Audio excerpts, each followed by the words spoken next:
Alrighty, and we are back on ICRC TV. This is your host, Benny Winkleman, live for the Jose Cerda Memorial Water Polo Tournament.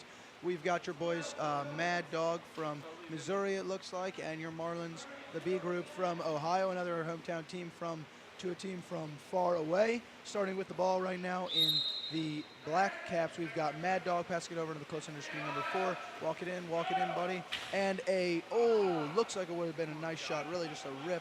But he just hits the post bar down from the corner and not able to get it in. These are not forgiving medal goals here. But a great save from the Mad Dog goalie. Looks like this is going to be an even match. The boys from Cincinnati and the boys from Missouri just off the first couple goals. I'll walk you through leading scorers the past couple matches from our hometown team. We've got metrics from Cincinnati Marlins water polo head coach by Dave Matulis and Dave Lindbergh. Got their lefty Kirk Karbowski, who's got a lot in there for them, and Jeffrey Osterman, two of their leading scorers. On the other team from Mad Dog, not quite sure, but they are coached by Greg Emdy and assistant coach Adam Brisky. And let's tell you our goalies' names. Those are pretty easy to remember. We've got number 1 here for, this is, well, I don't know their names, and I'll have to snag those metrics for you. Josh, I don't know if you probably don't know those either, so I'll have to get them. But anyway, back with the ball, we've got Mad Dog from Missouri setting up. This is very weird. This seems to be all sorts of chaos coming out there on the field, so anybody knows anything about water polo would know. It's some weird stuff going on, but the boys from Mad Dog at the close under screen. Number 9 has the ball. Number 9 being Samuel Beaver. And off of a replay we were about to show you, there's a beautiful shot from what appears to be number 13 on Mad Dog, and they are now taking the first lead of the game. The faraway boys from Missouri at 1-0, 4 minutes and 17 seconds in. Can we get a replay on that? All right, here's a replay, ICRC Sports TV replay.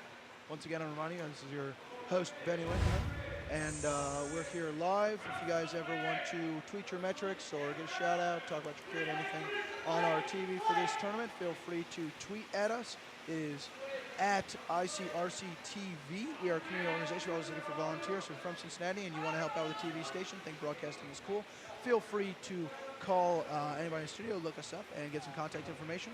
Back with the ball, this is Marlins B. The goalie has got it at the top, about to run his offense through the wing over on the far end of your screen. Marlins passing it in, not working, going right to the goalie from Mad Dog, who is on his toes there at the back. Passing it all the way over to number 9, who is alone there, and just laces one right into the corner, wastes no time, sees 2 defenders coming up on his back, and just tosses it right there past the goalie from Marlins B. So taking a stronger lead, it's Mad Dog with 2-0, and here's an ICRC Sports replay for you. Catch that again. Who scored that was number 13, Samuel Hunter, I believe, got the first goal, and number 9 was the last one.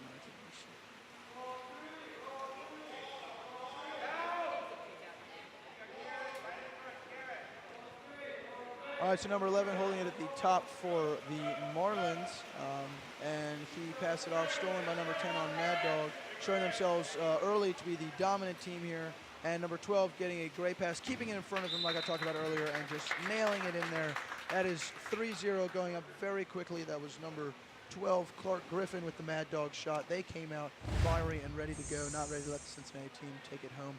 Again, that's a quick lead to 3-0. With 3 minutes and 4 seconds left of game time in the first. Cincinnati Marlins have the ball again, stolen once again by number 10, that hustle player in the back for Mad Dog. Number 10, that is Robert Doyle, killing it. He is now faking, has it stolen, a little greedy, should have passed it off. Wow, but a snagged back hustle play on backhand leads to another goal for number 12, unexpected for Clark Griffin. Great job, way to go, buddy. I'm sure whoever's watching back home would like that. And here is a replay of what we just saw. Any chance any of you know the goalies' names from these teams? Anybody want to figure that out? There we go. That's what I'd like to see. Alrighty, and we are back. See it on this one. I just need another Marlins. All right, and that, I believe, is another goal for Mad Dog. That is now 5 goals for them. Not sure who scored that. Who scored that? Is that your number? No, not paying attention. We've got the fans trying to get my metrics set anyway. Number 3 at the top for Marlins, trying to drive up the ball. Once again, that's 5 goals for Mad Dog right now. They are clearly coming out to the dominant lead, trying to score with a nice pass over to the bottom. Weirdly set up the Marlins, but forked it on over to the bottom part of your screen, but it just barred out over the goalie. Number 6 passing into the whole set, stepping out number 5, and getting a great shot with a defender bearing down on him as another goal, and Mad Dog jumping out to a 6-0 very early lead. Who did I say scored that? I believe that was number 5, Edward Gallo, if I am correct. So really dominating early on here. A full roster switch. The Mad Dog, after coming out and coming up 6-0 now, have subbed out their entire squad, which includes a girl, and they are jumping around. Alrighty, so here we got a whole new squad for Mad Dog, fresh set of legs. They're like that Kentucky team that had 10 starters, and here we go, passing it over. Oh, and a beautiful pass over to number 7. We'll get that replay just in a second there from our boy Josh in the booth, and he will show us because Wright just floated over the other number 7 on Mad Dog and tossed right into the goalie for Marlins, finally getting on the board. So that was a score for number 7, Kieran McKenna. Alrighty, you want to show us the replay, Josh? All right, here's our RC Sports TV replay, and I'll commentate for you while you hear it. Number 8 for Mad Dog. Beautiful goal, really just a nice deflection. But now we're back, yes, live. Number 7 has got the ball from Mad Dog. He's up at the top, and a great field block by what appears to be number 11 on the Marlins, and now passing it back down to the wing on the closer end of your screen. Offense running through that side often and passing it over number 9, who is just not able to float it off the top without bouncing off the edge, and swimming it out number 1, the goalie for Mad Dog, that is Brenton Fauner. Only let in 1 goal so far in this first period. Up 6-1 with a 5-goal lead, 28 seconds left in the first period. Marlins now back with the ball. Both teams seem to have a pair of ejections, but I don't have that on the thing, so I think the board is wrong. So go with both teams have no ejections yet. And holding the ball with 15 seconds left, we have the Marlins. No shot clock on. I believe that's a bit of a problem. Our metrics seem to be a little off. But shooting it from the edge there, that was number 3 on the closer end of your screen for the Marlins. And trying to swim it down, we've got number 4. He got point 1 up, and he missed his chance. Obviously not looking at the clock. These things do happen when you're not paying attention. That was number 4, Simon Everett's, no, he doesn't, for Mad Dog. And now both teams will get a nice little 2-minute rest. Comfortably in the lead, we've got Mad Dog from Missouri, number 6, with 6 goals. Marlins from Ohio, number 1. And we'll be right back after a brief intermission.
All right, so we've just been briefed here. We've got to go through some names of these players here on the roster. So the boys from Mad Dog, Missouri, will start off with the hometown squad, as I said, coached by Greg Emdy, and he's talking to his boys right now. Their goalie is Brenton Fauner, only having let in 1 goal in the first period, let in 1 goal in the first period. And some of their leading goal scorer, number 12, Clark Griffin, for Mad Dog. Other goal scorers include number 13, Sam Hunter, 9, Sam Dieter, and number 5, Edward Gallo. And another one, because that's only a couple goals there. I'm missing one that I missed. And here, the only goal scorer for our hometown team, the Cincinnati Marlins, is Kieran McKenna. The Marlins are coached by Dave Matulis and David Lindberg, and the current goalkeeper, number 1 for the Marlins, is Bren Friedberg. I've recently been informed. The lefty and current stud, what everyone's expecting, some good play out of Kirk Karbowski today, the lefty for the Marlins. Let's see if he can give them what he needs. Starting off with the ball now, we've got Missouri on the far end of your screen. This is Mad Dog. And now at the top, number 11 is Gotti. He's rapidly swimming away from his defender. Pass it off to number 7, who's now stolen by number 3. Well, not quite. That is a corner and is given back to those boys from Missouri. Passing it off to number 3 over in the corner. I'm not sure quite what style they're playing here, but it seems that fast and loose is working for these boys in Missouri. They're just pulling the other team, or it didn't seem to work, actually. There we go. So the Marlins have the ball back. Our boy Ben Friedberg is in the cage with the ball, starting the offense, passing it off down to the far end of your screen with the wing player. Not quite sure what number that is. 5 minutes and 18 seconds left. There's a free pass for the Cincinnati Marlins. And trying to have someone get open, passing it all the way over to the far wing. Number 3 has got the ball. Through for the Marlins. This is Kirk, the lefty we were expecting. Passing it over number 7 for another great connection. We're going to get our ICRC Sports replay once again from the booth. Josh, if you could share that to us whenever we get a second here. We've got just another great connection and another goal for our friend Kieran McKenna, who is now a pair in the first half. 5 minutes, 5 seconds left. Mad Dogs still up by 4, 6-2, not having scored since the first half. Bit of a drought here with the ball on the wing, and just like that, they shut me up, didn't they? Number 4 in black scoring Simon Everett's with a goal, and that puts them up again by 5. It's number 7 with Mad Dog and number 2 for Marlins. Did we share that replay, Josh, or can we show them that connection, number 3 to number 7? Just a cool goal floating it over. That seems to be through whom they're generating their offense, number 3. Here's our sports replay showing that again. As you can see, there's the rifle goal from the back. And we're back live, back with the ball. There's Mad Dog. Marlins after an unsuccessful offensive attempt. And now they're back with the ball, passing it in. And here's a 2-on-1. If you can just float it over, get it to the guy. Nice, and don't pull it back. And that's a goal for the Marlins. Now only down by 4. Having scored, that's number 7 again. And that is 3 goals now. A hat trick for Kieran McKenna in just the first half, having all 3 goals for the Marlins B team, and now only down by 4. That is Mad Dog 7, Marlins 3. 4 minutes, 28 seconds left in the second period. Mad Dog with the ball, number 3 at the top. That is Edward Gallo, who the Alfred sends to generate through him, is what it seems. He's only got 1 goal, but he's facilitated a couple. 2 assists at least for our man number 3, might even be 3 for keeping that metric for the Marlins. So now passing it back and forth, playing a game of hot potato. We've got number 4 and number 7 for Mad Dog, only to end with no fruition there. A bad pass from number 1 at the back. It's Ben Friedberg, the goalie for the Marlins. And now passing over, it is back and forth. Missouri's got the ball. Number 7 trying to get something done with it over on the edge there, passing it all the way over, but not enough mustard on it. Caught by number 3, the man with all the assists who the offense generates through. On the Marlins, passing it to his boy Ben, the backstop, who gets it back to number 3. Getting the ball, looking for a pass. What will he do? Will it end in a goal? As usual when this kid touches the ball, just seems to know where to put it. Passing it over and trying to bop it in is number 11, but the ball go back to the Marlins off of a penalty. Oh no, ball out. So 3 minutes, 24 seconds left. The ref has the ball. There's a full lineup switch again for Mad Dog. He's up by 4, 7-3. Marlins B making a couple subs. And Ben Friedberg holding strong in the second after letting 6 in, has comfortably found his rhythm.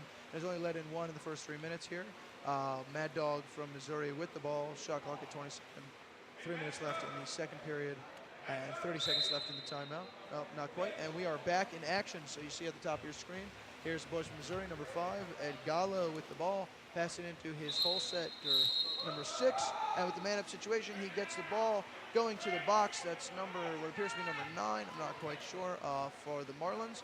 And with a 6-on-5, number 12's got it at the top. Got to work it around, buddy, work it around.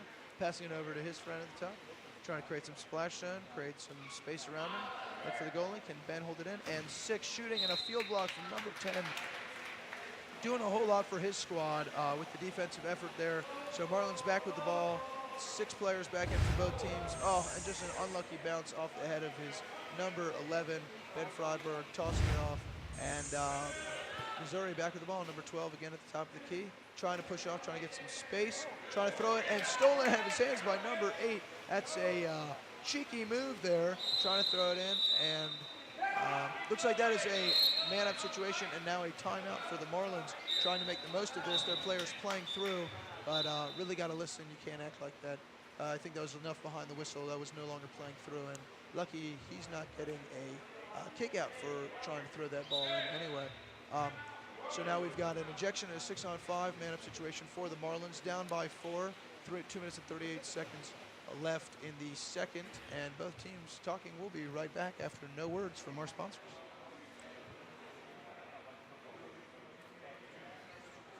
Have some words here. It's possible. I don't know the legality on that, but if you want to talk to Josh, this is a volunteer organization. I'm sure they appreciate any help they can get. So if any big businesses out there, any executives listening, and you want to have some free advertising, feel free to let us know. Contact Jason at icrctv.com. This is a local organization based on volunteer service. We try to give back to our Cincinnati community. So you can tell we are commentating high school water polo right now. So if you want to throw any money our way, any sponsorships, any gear, any stuff, maybe just some free soda or beer, we'd take it. Anyway, we'll be right back.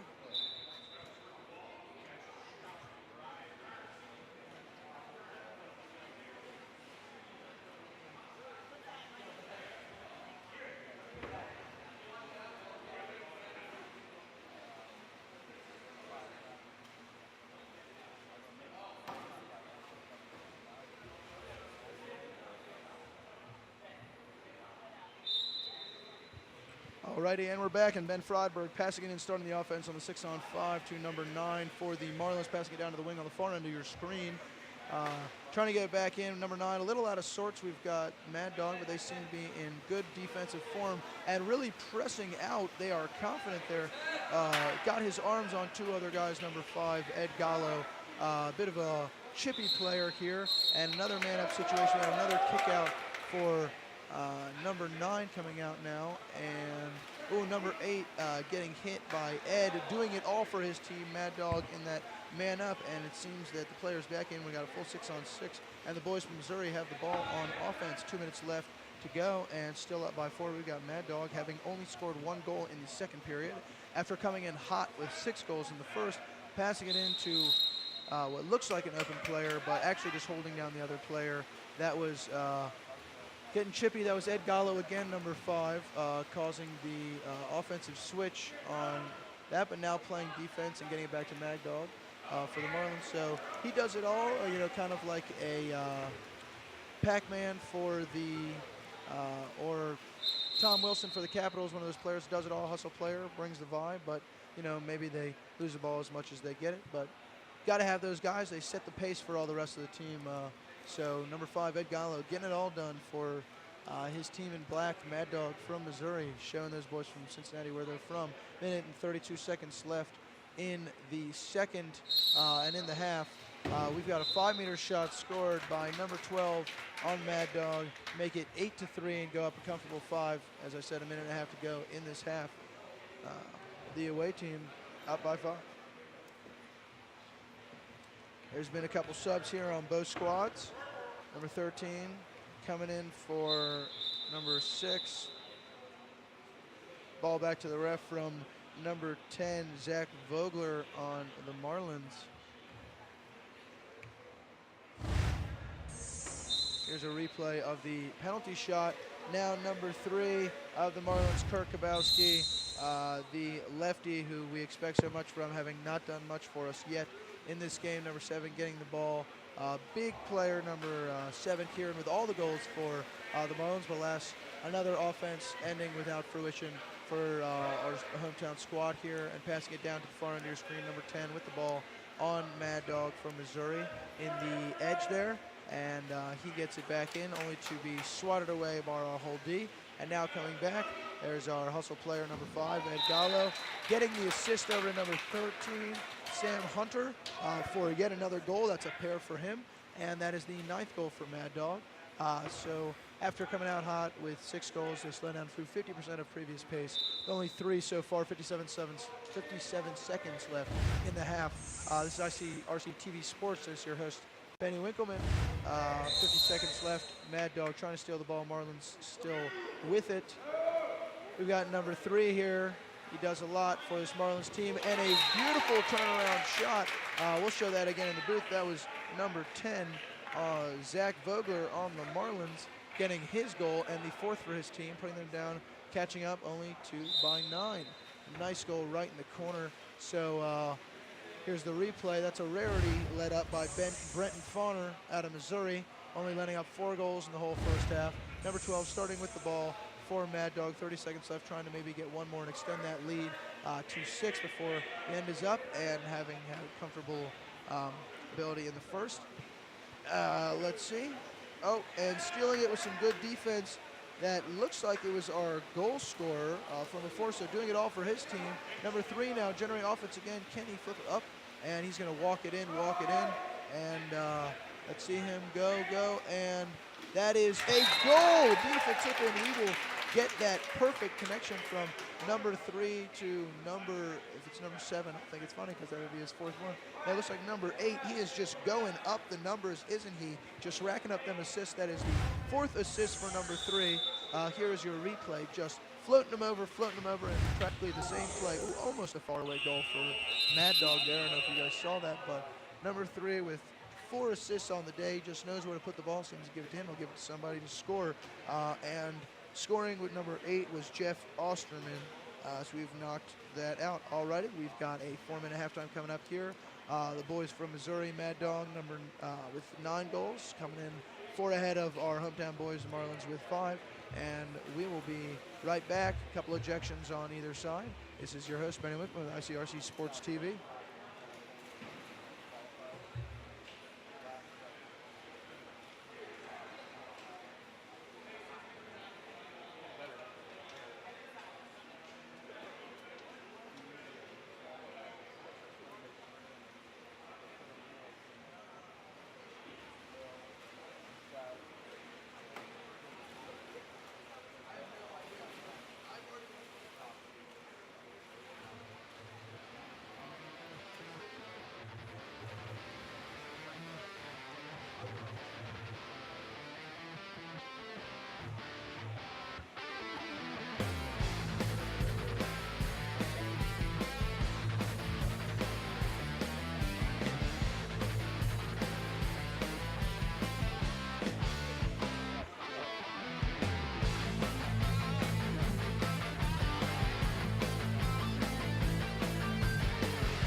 Alrighty, this is Benny Winkleman, your host, back on live with ICRC Sports TV.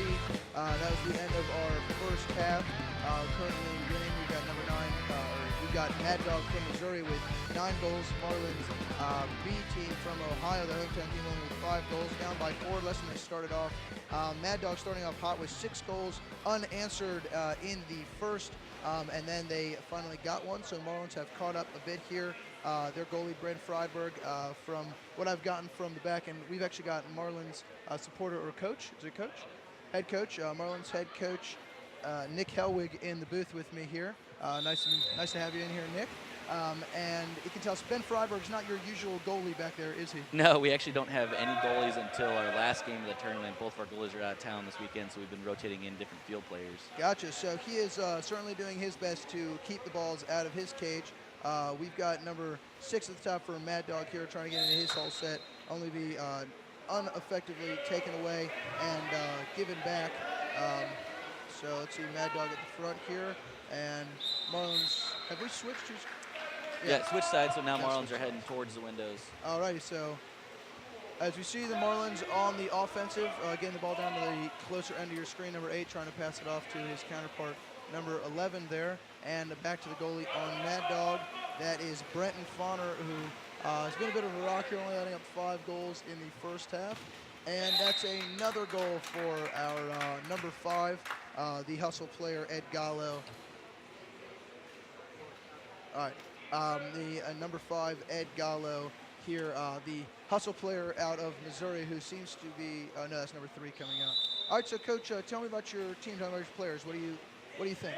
So yeah, we ended up having to split our squad in half. We had a team unfortunately not be able to make it on Tuesday, so we took about half our team and split it in half. And so these guys have been playing a lot of minutes with about 8 and 9 players on team. So you get 1 to 2 subs. So these guys have put in a lot of time already.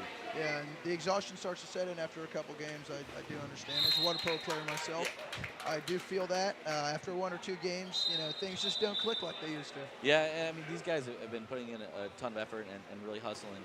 This Magdog team out of St. Louis is one of the top teams coming into the tournament for that group, and they seem to be. This has been a good learning experience for these guys to see what they need to do against top level teams. So a lot of these kids, when they play local teams or kind of rock stars, and they see the big teams that they got to step up to. Absolutely. So it's always good to get that experience from the faraway talent. See who's out there playing some tough defense. We got number 10 here over on the wing, the far side of your screen. Marlins with the ball. That's our hometown squad. Trying to catch up from a, once again, 6-goal deficit. Mad Dog up 11-5. The boys out of Missouri with 4 minutes and 35 seconds left. Mad Dog on a sprint. This looks to be about a 3-on-1. Some of this, they're winning in transition. Some of this just with just some hard shots that seem to be going in. Do you think the goalie is a big part to do with this? I think it is. I mean, our few players in there are, they're volunteering to go play and enjoying it, but a goalie gets a little better read on the things, and so they can kind of get that better. Absolutely. Actually, last night, one of the players, Zach, in a shootout, ended up blocking a 5-meter in the shootout at the game to help win the game for the Marlins B squad last night. So, they've really stepped up. I definitely understand.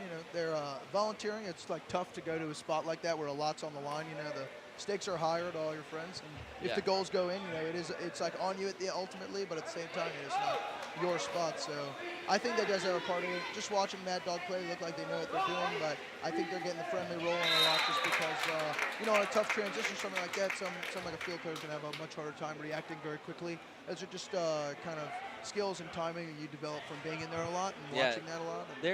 The Mad Dog group is just anticipating passes and doing a hard pressure, and the Marlins group is not, adjusting to get themselves open and help the player under pressure and quick enough. And so you get, a double team on that player and it leads to a 2-on-1. And even as an experienced goalie, you're not going to have a whole lot of luck with 2-on-1s, 1-on-0s. Absolutely, yeah. And even it's probably also there's a lot of fresh legs in there for Marlins. They've got a lot of players that are able to come out and be fresh and pay attention, ready to go. They got about 5 or 6 guys on the bench. It's almost a full squad. They can sub in the whole thing at the same time. You guys got a couple guys on the bench. It's tough when these things happen. I know growing up, I played for a lot of teams that were underfunded or under this, and they just kind of smaller programs, didn't have what the other kids had. And sometimes it's hard at a certain point. You have less people, less resources to keep up. In moments like this. Having a problem on who to sub is a great problem. Whereas you get the kids that always want playing time until they realize that they can't sub out. Absolutely. Coach, can I get a sub? No, you can go play goalie. That's your sub. Yeah.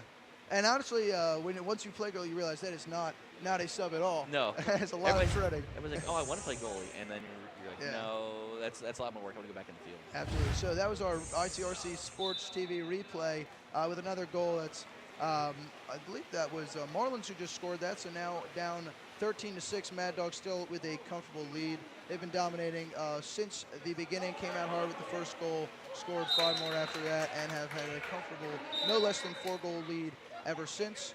Marlins goalie passing it out for a 2-meter. Mad Dog with the ball on the far end of your screen.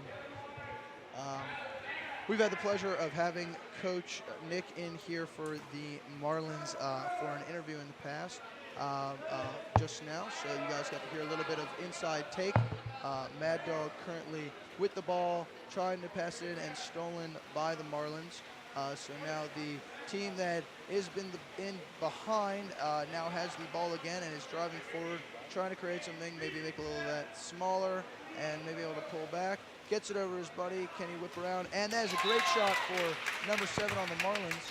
The primary goal scorer, Kieran McKenna. Coach had to take a step back, but I'll have to ask him about that soon. That is the 4th goal for Kieran now, making it 7-13. He is having a stellar game, a career high, I'd assume, for that kid. So there's our RC Sports replay, TV replay, if you saw that. And number 7 for Mad Dog now starting on offense for his team, ready to try and assert that lead again. Number 7, Kieran, doing it all for his team, trying to pass it off. Just can't get enough mustard on that. So back with the ball, there's the boys from Missouri at the top. Passing number 13, not paying attention at the corner there, trying to get in his hole. But again, not enough mustard seems to be the play of the game here. So back with the ball, here's Marlins getting it over with a great pass. That was their volunteer goalie, currently Ben Freiberg, and trying to whip around with the rollout. I would have taken it all the way in and gotten 5 there if I were him. But anyway, with the rollout there on the front of your screen and passing back, there's number 11 for the Marlins. And this is an updated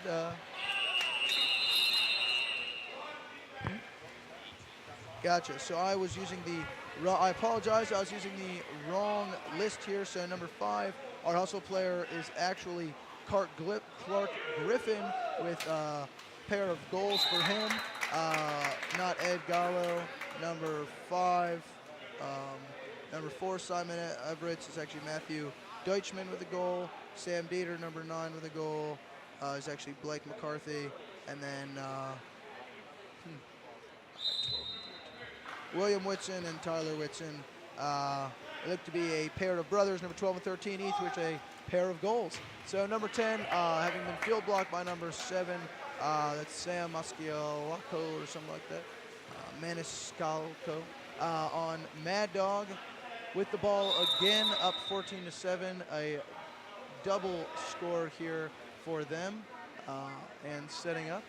Coach, I wanted to ask you, how do you feel about Kieran McKenna's surprising play? 4 goals here that I have recorded, 3 a hat trick in the first half with some on all the assists coming from number 3, Kurt Kabowski, your lefty. Did you see that coming at all?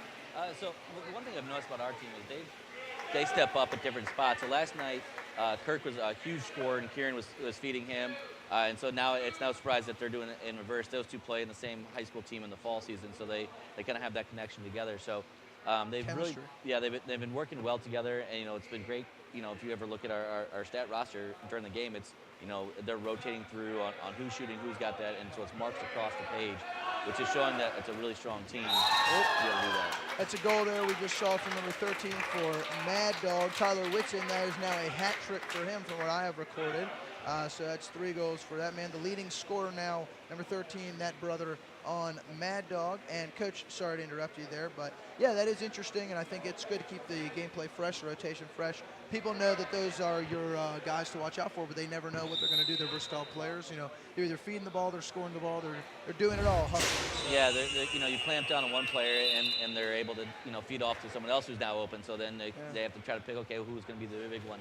And with the 16 under group, you typically don't have a dominant full set, or a lot of younger teams don't, and so that movement is making it harder for teams to adjust on who's going to be the big scorer. Absolutely, and it seems to be what's keeping you all in the game here. Mad Dog currently up 15-7, and I believe about 4 or 5 of those assists coming from number 3. That's Kurt Kabowski, the lefty again, just feeding his team over and over again.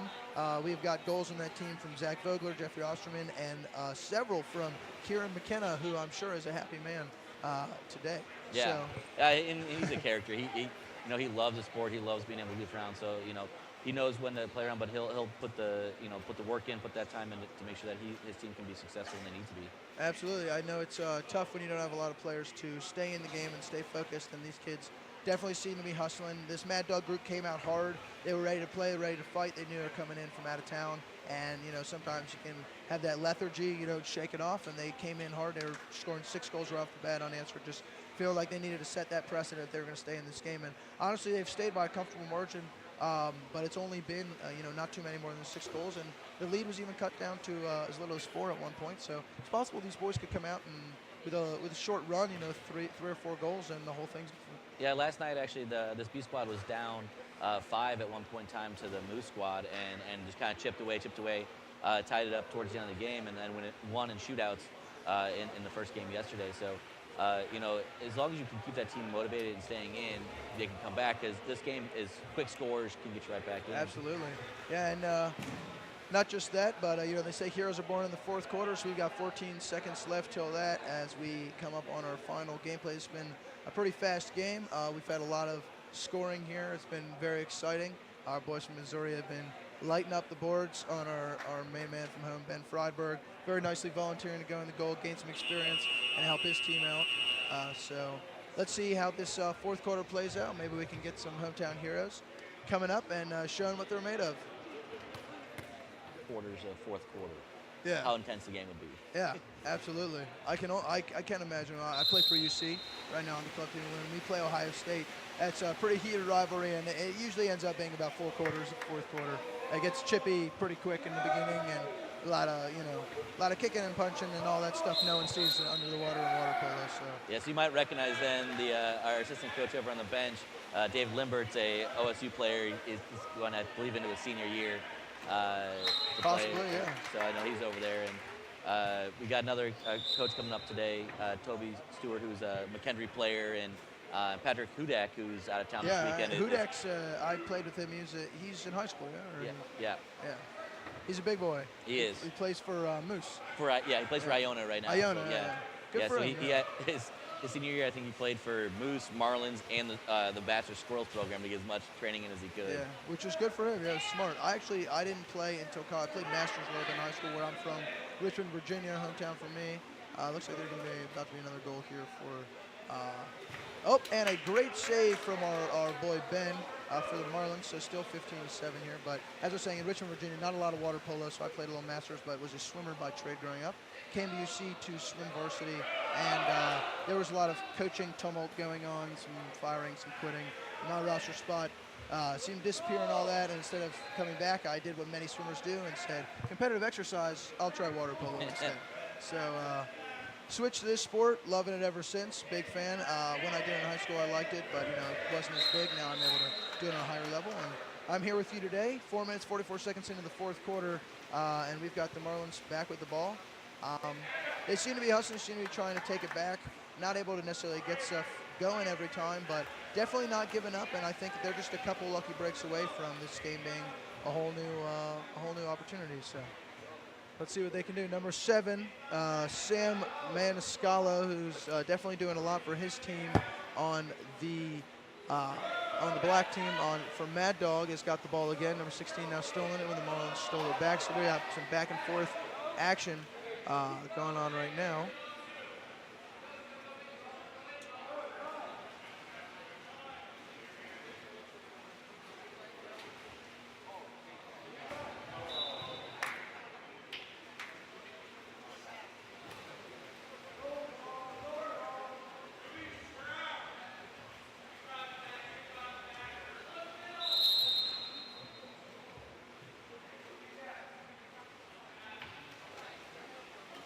We'll have it's Nick. Yeah.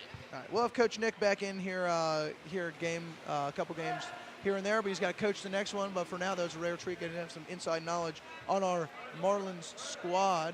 And let's see. So we've got in the middle here She's got the ball at number 2 squad. All right, so Marlins got the ball back again. It's still 15-7. They're just holding strong defensively. As I said, a couple lucky breaks from getting there, trying to get the ball. There's number 9, Benjamin Habel, on the Marlins squad. Number 10 now, Zach Vogler. He's got a goal himself. Right there, passing it down on the line. Number 11 getting the ball. And seeing 11. Oh, almost a goal. And here we go. So back with the ball, we have Mad Dog, their goalie, currently holding it. Mason Rega, there he is, Mason.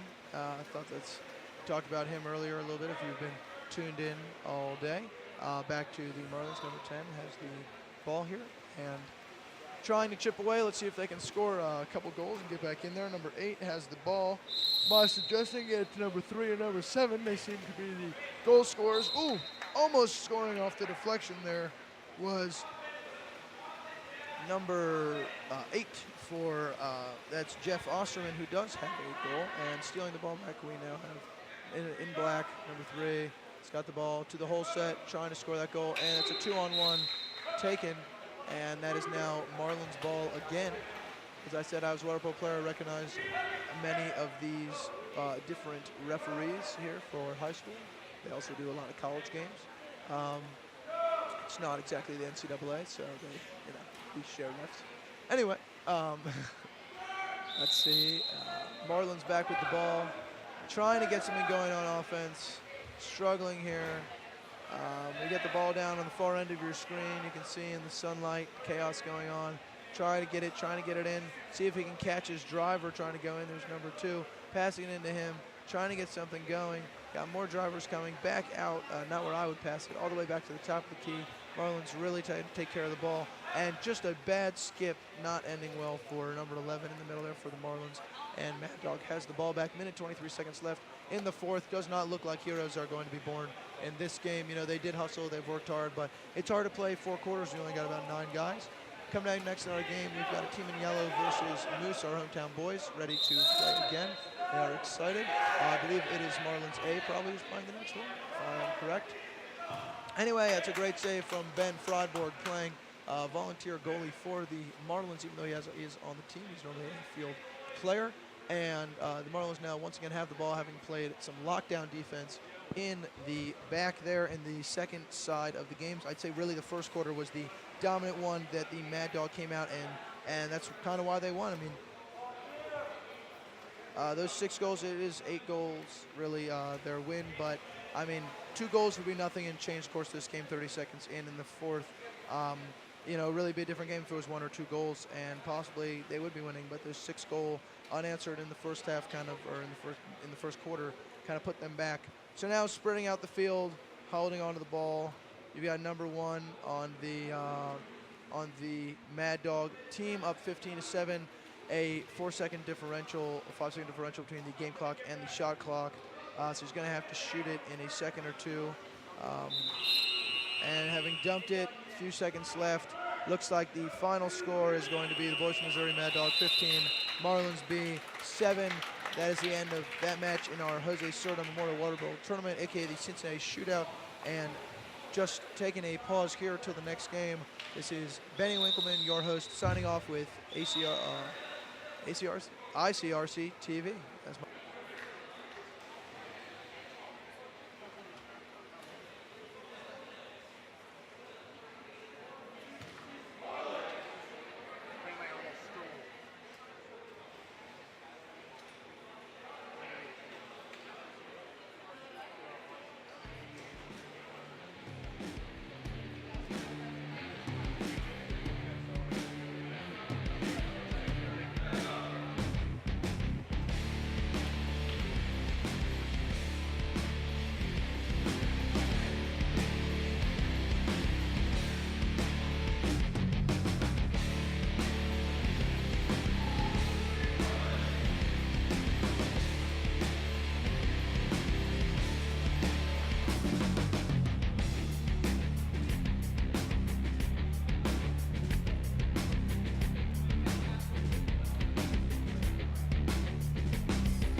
Alrighty, we are back. This is once again your host, Benny Winkleman, bringing you the next game. Looks to be what says Moose and Marlins A, but I don't think it is. It might be Marlins, but it looks like a new team that they're playing against. It says GHSWPA-B. So whatever that means, we won't be using, we'll just call them the white team because they're wearing white caps. But again, this is ICRC TV, commentating your high school water polo from Princeton High School here. This is our fourth or so match of the day. Still 0-0 for our two squads. 1 minute into the first period, and the white team has the ball. Let's see here. And they are versus Marlins A, so they must be exhausted after having just played a game. I know from playing how hard that must be, with a great stop for the goalkeeper. Let's see, I'm not sure which one it is, but the Marlins goal.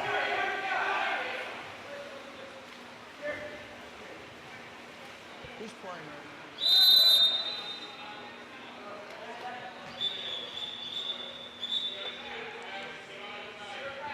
Oh, from Georgia? Okay. Alrighty, so we've got actually Marlins B in yellow, and the other team is the St. Puis 10, that is. From St. Puis 10 from Georgia are back out there. The light board has not caught up with the broadcast. So trying to steal the ball, we got number 14 on St. Puis. Fun fact for you all, I'm number 14 on UC Water Polo. So is Pete Rose, so is Andy. All the all-time greats. Anyway, we've got number 3 bringing it up for St. Puis 10, and they are trying to get it going. Number 10 has got the ball there at the top there, heavily guarded by the Marlins. Game still 0-0-2, and a little chunk minutes in. And just as I said it, St. Puis with the score. That's number 10 with the laced shot all the way to the corner there. Number 10, that is John Kerouac. And if what I remember correctly, he is one of their more dominant players on that team. Let's see if they can come out here and win this. Marlins B. So they have corrected the Lions out of Georgia, and Marlins B. Marlins B are coached by head coach Dave Matulis, and the other team, the Lions from Georgia, Daniel Rozoweski, or however I just butchered that name. Rogaszewski? I don't know. Anyway, Marlins with a steal up. No, Lions from Georgia have got it, and Marlins have got it back again. Once again, they're a volunteer goalie squad, so cut that guy some slack if he lets anything past him. But right now, he is a rock, having let in no goals, having had to let in no. He hasn't had much momentum, hasn't conceded anything. Back here, Marlins looks like he's about to rise up and take it, number 6, and he does, blocked out by the goalie, and that's a 2-meter for the Marlins, successfully getting another chance. For those of you who don't know much about water polo, this is the soccer equivalent of a corner. So here we go. We got the ball to the top, number 6, passing into the hole set, number 9. And as it's swatted out by St. Puis, it is caught by their goalie, who is about to set it up as they move forward on offense. Passing it over to number 10 on the far corner of your screen. Down to number 2, trying to get him as he goes down. He wants to roll out, got a defender in front of him. Passing it into number 11. You need to back out 5, not go towards the guy. That was just bad play, and if he had backed out, he could have gone all the way in and scored. So coach needs to work on that. But number 13, lofting in one to the top corner, racing it right where it needs to go. That's for St. Puis, number 13, Sam Kennedy, and now taking a little bit of a stronger lead, extending that. These are the Lions from Georgia, St. Puis, the 10th, and Marlins B down 0. They have 0. 2:45 to go in the first period.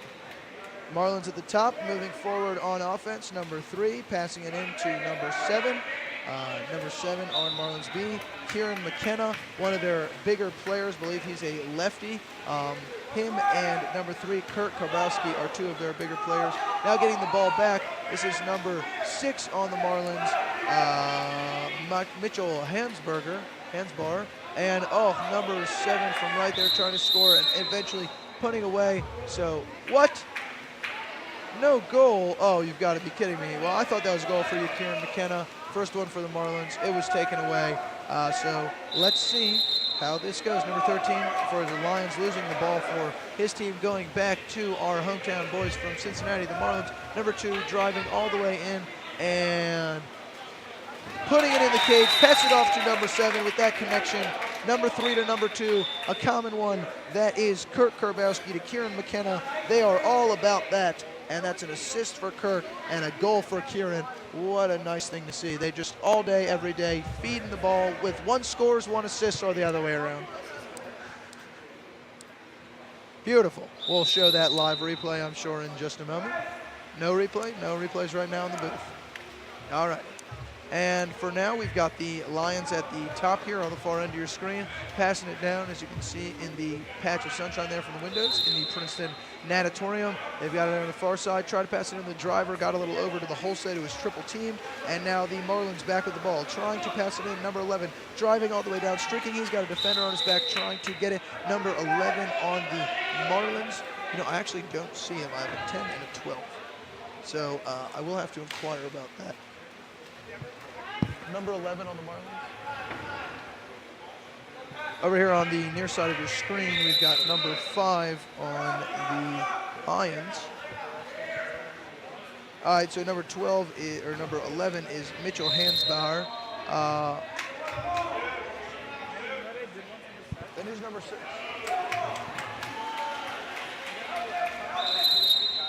Oh, all right. Well, number 11 is Mitchell Hansbauer, so we'll have to fix that. But anyway, Marlins back with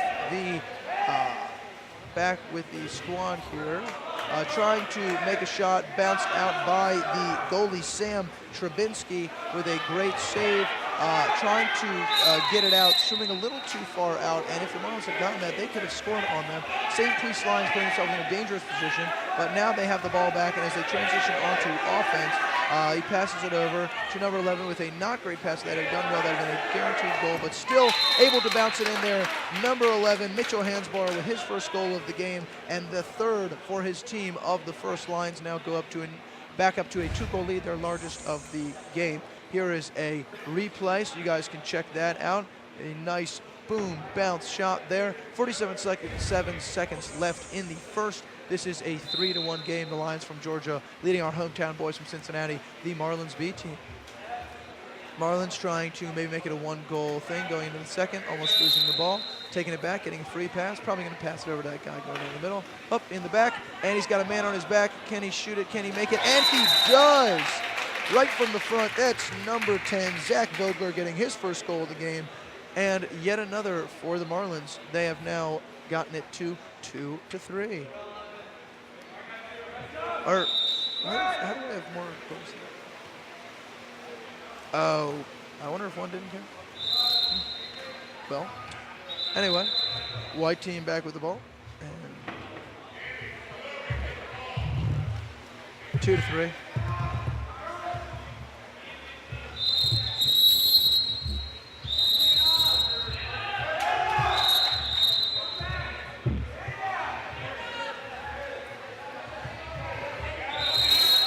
A lot of confusion here, telling these guys to back up.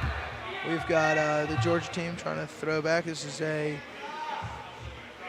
what looks to be a man-up situation. He's 6-on-5, a penalty. Number 14 on the near side of your screen with the ball, passing it over the head of number 5.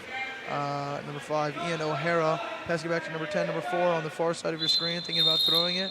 And that is a 2-meter infraction on the team with more. Turn around, number 10, turn around, up, and there's the ball. He's got a defender on his back, tries to whip around and throw it. That is unsuccessful, and Zach Vogler not able to get that goal. So as we end the first period and go into our break, Lions 3, Marlins 2, I'm Benny Winkleman, and this is ICAC Sports TV.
Okay, and good morning again, everyone. We're back after that short break, coming into our second period, 6 minutes up on the clock, and it is Lions 3, Marlins 2. Once again, I'm your host, Benny Winkleman, on ACRC TV.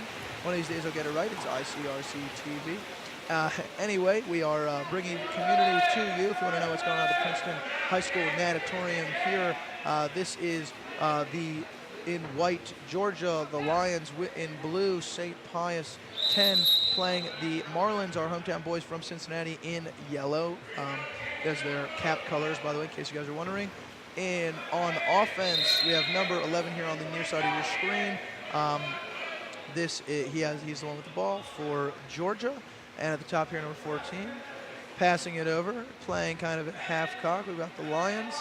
They are nursing a 1-goal lead, not too much, almost 2, as it bounded out right off the edge of the post. Now having it is the Marlins goalie, number 1, and he tries to get it down, only to be intercepted by number 14, who tries to cherry pick it down to his player, and the goalie for the Marlins be able to pop out with very on-the-ball goalkeeping and get there very quickly and efficiently and make that save. Number 12 being drowned for the ball as normal water polo fashion and passing it all the way down to the far side of your screen to set up some offense. And at the 2-meter mark, the ref has decided it is now a blue ball, and Georgia will get it back on offense. Number 11 streaking down on the near side of your screen to get the ball form. It's 50 seconds left approximately, still a 1-goal game, and the St. Pius Lions trying to come back, trying to extend their lead a little more. A great save from the Marlins goalie after a shot from number 10, John Kerouac, and number 3 on the Marlins sweeping around, trying to get it in. Gets his man inside, number 5, the goal scorer for our hometown boys, Cincinnati Marlins. That is number 7 again. As I suspected, Kieran McKenna's netting his 2nd goal of the game, and I believe his 5th or 6th of the day. Here comes that replay. And boom, right on the inside. Hard to test that. Anyway, coming up live now, we are all tied up at 3, Lions and Marlins going at it. I think the Marlins have an edge in mascot because their mascot can swim, but I don't think the Lions, in overall sports, the Marlins are probably, yeah, I guess you gotta have sea lions. I think it would specify. I don't think you can just claim all people with lion in the name. And in case you guys were wondering, sea lions, I guess, it was an alternative to this, but regardless,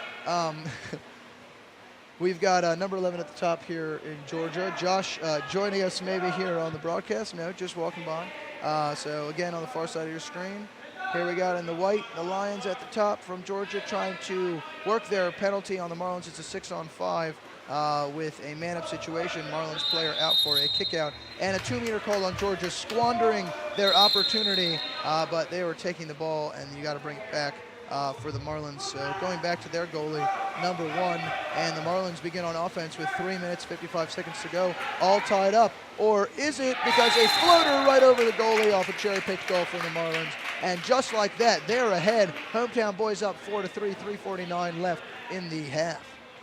That goal came from one of our favorites. Can we see the replay on that? I want to see you shot that goal. Here we go. That was number 6 with the cheeky little throw. That is, I don't know who 6 is. Nice job. Number 11 trying to get a shot, rising up from half tank on Georgia. Sebastian Moreno unable to do that.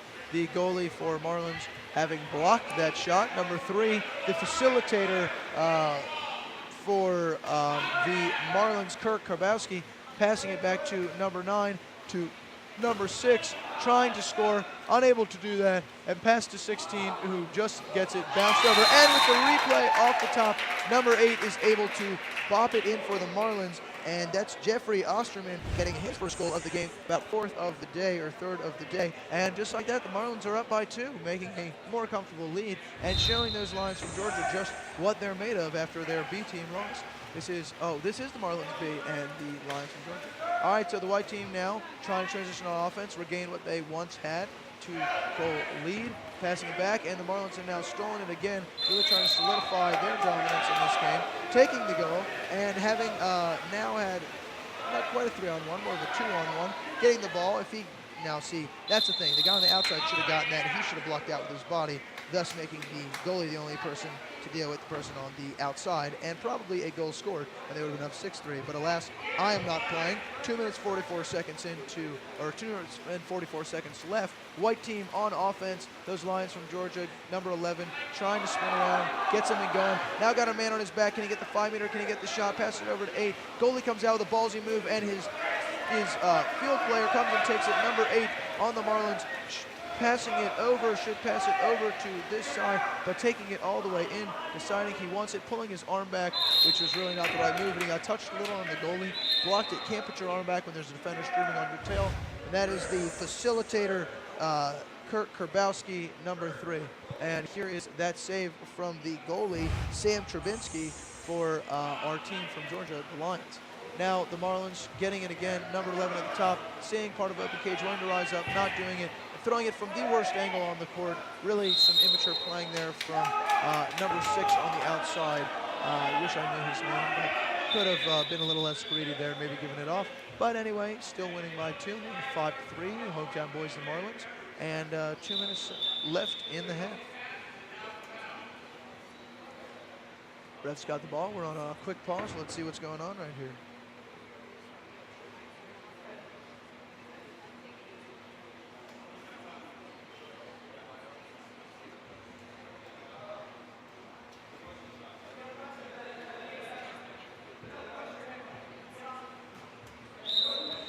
Alrighty, and it sounds like the ball is back in action. Marlins got on the far end of your screen. Number 9 at the top, passing it over to number 7. And here we go. Number 1 now has it. And back on offense is the team that is on the attack here because they are behind 2 goals. We have the Lions out of Georgia trying to pass it in and stolen by the Marlins back to their goalie. Now they're on the offense, team leading by 2, trying to extend this. Marlins team turn around, grab the ball, please. Minute and 30 seconds left, and can he? Oh, and just not thrown well enough. But in the end, able to get it, and now a brilliant save by Sam Trubinsky, who is not letting anything past him after that 5th goal. That's 2 saves since. Now at the 2-meter mark. Here's the save on the replay. Very well done. And now here we see number 10 at the 2-meter mark getting ready to get his team on the offense. Minute 21 seconds left in the half.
Okay, and we're back. I do want to apologize for the technical difficulties we had earlier. We had some power lossage. But anyway, again, this is ICRC TV to all of you tuned in.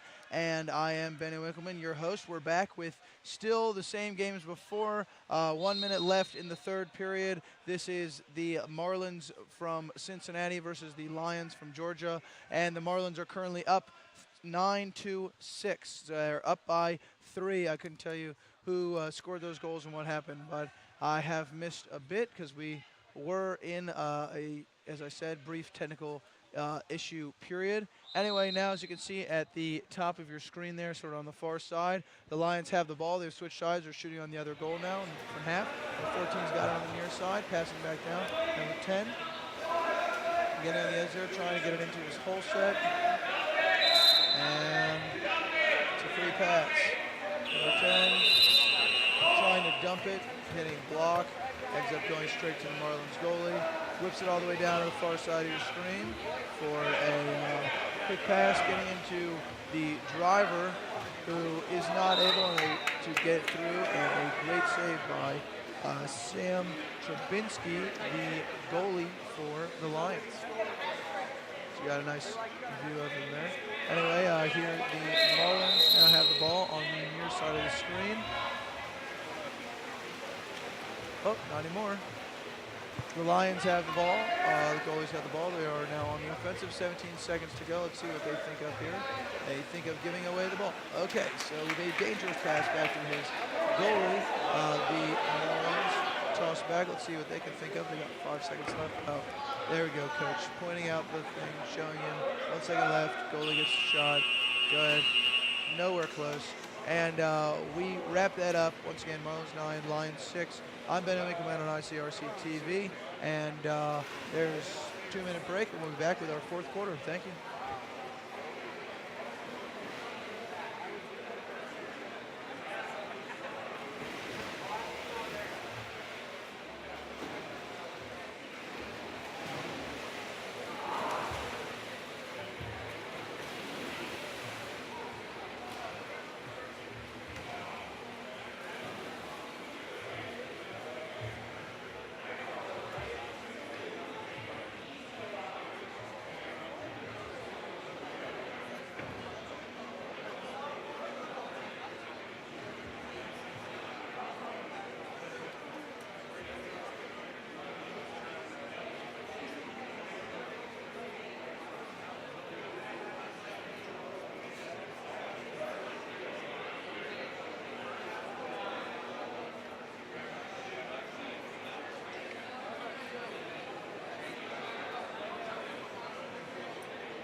And now starting the fourth period, 6 minutes to go here in the game.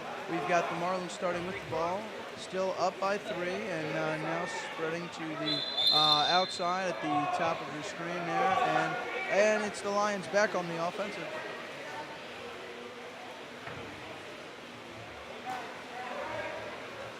Okay, so Lions still with the ball. That's a free pass, number 11 for the Lions. That's Sebastian Marino trying to get it over. And now number 10 got it. Back to number 2. Back up to number 10. Passing it around. Trying to get it over to the middle. I don't know why you passed that. That was a weird drive. And the Marlins now with the middle dangerous pass to the goalie. But he has got it and going for the offense there. Zooming all the way down. Here's number 3. The assist man.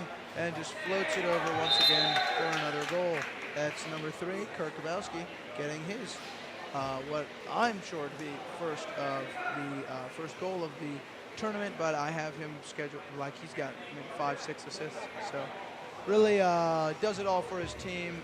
He's quite the man. He's all over the place, always hustling, always doing what he's got to do. Number 3, him and Kirk Kabowski, number 3 and number 17, McKenna often like to work together. So, and just lining it in from the top, number 11, with a shot.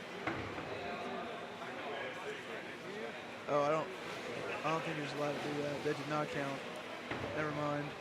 It's a nice shot there. Number 11, that's Sebastian Marino. Number 10, before I apologize, was John Kerouac.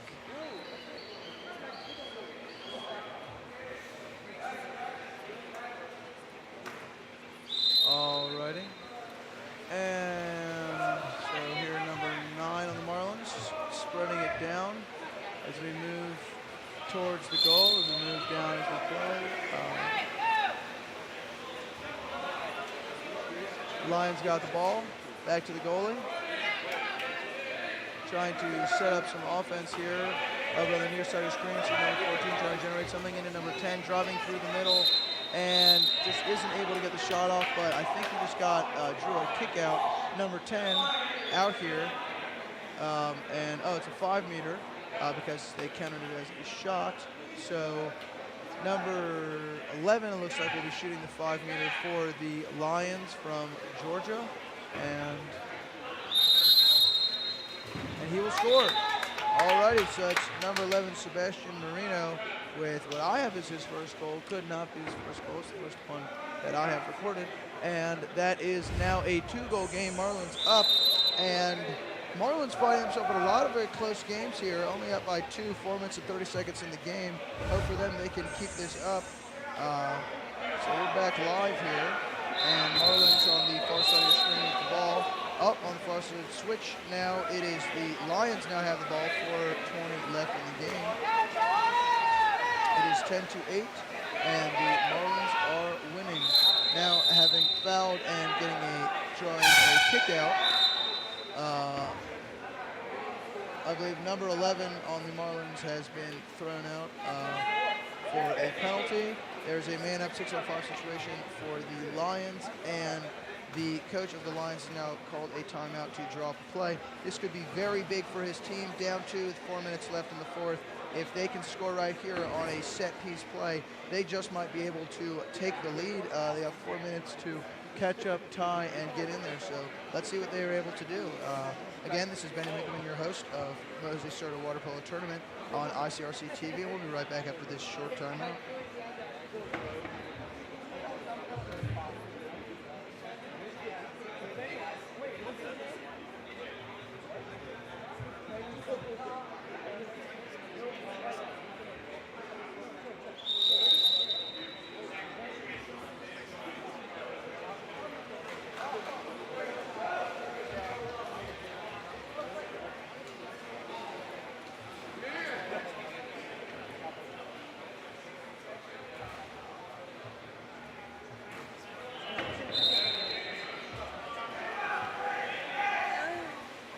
Okay, and as you see, we are back on offense. Lions got the ball in their set-piece play, trying to throw it 11, whipping it around. It's a fake, it's a fake.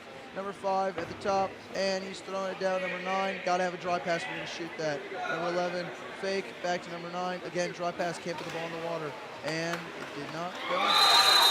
Ended up own goaling for the Marlins, but really, number 9's got to learn. You can't put the ball in the water on a man-up situation. It's all about speed. It's all about timing, back and forth, moving the goal. So here is your ICRC Sports replay. Okay, well, it wasn't own goal. Number 13 scored that one.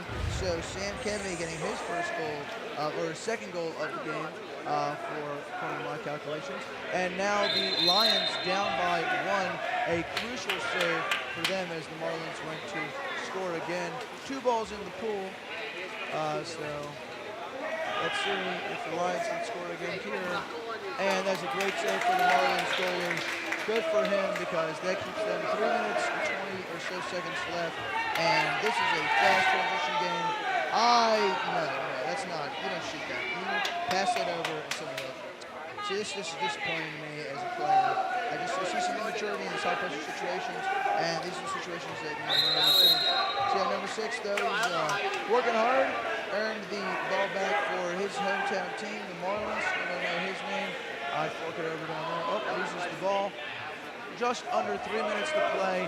Marlins up by 1. A heavy transition game, kind of all over the place. Haven't seen a lot of 6-on-6 in a while here. And goalie's yelling. He's getting antsy. Number 11 trying to tie it up. And a huge save by the goalie in yellow to keep their team up by 1. Back down to number 9 on the near side of your screen. Passing into the hole set number 3, the facilitator. He tries to get it over. Can't get up mustard on it. Number 14 for White steals it. Number 8 with a free pass on the foul. Here's the save with the replay. But 2 minutes left. Still up by 1. 20 seconds on the shot clock. White has the ball. Lions from Georgia. They're down. They're on the offensive. They're ready to go. Number 2 gets the ball at the top of your screen there. Top of the key. Pass it over to number 10. Who gets taken down by number 3. His hips are low. Number 10 pass it over. Trying the ball. It's another free pass. Number 11. Passing it to number 10. Poole. Oh, with a great field block by number 10 in yellow. We've got Zachary Vogler blocking out John Kerouac. And a 5-meter by the goalie trying to stop a transition goal from a Marlins player. Cherry picking, number 9, I think that's Benjamin Habel. So now number 6 about to shoot this for the Marlins. Let's see if we can go in. Oh, and a huge save for goalie number 1, Sam Trubinsky. He gets dunked under by number 6. And he will feel the wrath of number 6, mad about his loss. Number 2, can he tie up the game, a hero for his team. The lefty trying to get back and ends up in the air, only passing it to the Marlins player, still up by 1. Can they hold this lead? Number 3 stripping down the near side, straight to the goal, trying to get it in. And the facilitator unable so far to score past his 1 goal more of a pass kind of guy. Number 6 threw directly over someone, and that is just... they're showing the 5-meter save replay here. And with just 1 minute and 18 seconds left, 1 goal game. Number 11 with the ball. Look like he just touched it through the hands. The ref didn't see it. And they have 18 seconds on the shot clock. Oh, just like that, 14 finds himself alone in front of the goal and tries to chip it over the goalie, only to find that he is so prepared, ready. Number 1 in yellow. Nothing is going to take him down. Passing it over to his number 7, their main goal scorer. This is Kieran McKenna. Kieran passing it over to number 8, Jeffrey Osterman, and Jeffrey netting his 2nd of the game. Jeffrey with a beautiful deflection off of the cross in from number 7. Kieran McKenna taking his turn being the assist man now after some attempts by Kirk. Those guys just really sharing the love, making it all work, and showing why their team is the dominant one right now. 46 seconds left, only up by 2, the Marlins, solidifying their place with that extra goal in the final time, finally getting what they want in. Their goalie really been a rock at the back for them, really been the reason they are still in this, really with some huge saves, some big saves by Sam Trubisky on the other end as well, but last, his field coach is not giving what he needs. 17 seconds on the shot clock, 10-second differential between the game clock and the shot clock. And the game, trying to just extend the game, trying to just end it quickly. Dangerous pass from the Marlins player, Marquez goalie, and it's time to dump. And 8 seconds left, 2-goal game. 5 seconds, 4, 3, 2, 1, even with a rip, not enough muscle. And just like that, the Marlins have won it. The Marlins new team, 11, Lions 9. This is ICRC TV bringing you the Jose Cerda Memorial Water Winner Tournament Cincinnati Shootout. I'm your host, Benny Wickerman, and we'll be back after this break.